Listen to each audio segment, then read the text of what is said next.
Another ratio to calculate is called the payout ratio. And this is where we take the dividends per share and divide that by the earnings per share. So when I'm looking at the dividends, I'm just looking at the dividends that are paid to the common shareholders and not to the preferred shareholders. So let's just assume that 50,000 of common share dividends were paid out.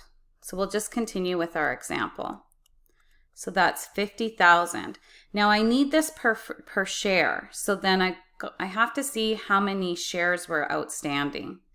So again, I'll just take this number, which was given to us, which is the 100,000.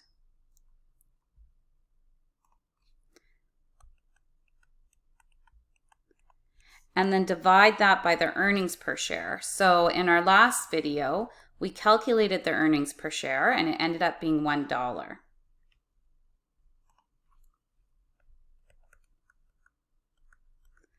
So if we take 50,000 and divide that by 100,000 shares, that gives us 0.5, and then put that over $1, and that gives us 0.50.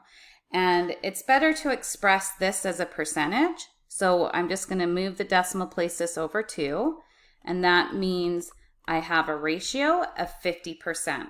So what this ratio actually means is that 50% of the company's earnings were immediately paid out in dividends to the common shareholders. And that's really important for a shareholder because they always want to be rewarded with a piece of the company. So I'll just write that down again, just so you'll understand why we made this calculation. So what this represents is what percentage of their earnings, and these are for the common shareholders, is paid out immediately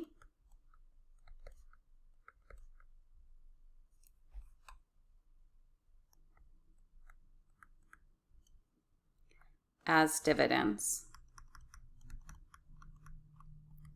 And as a general rule, we want this to be high. So the higher, the better.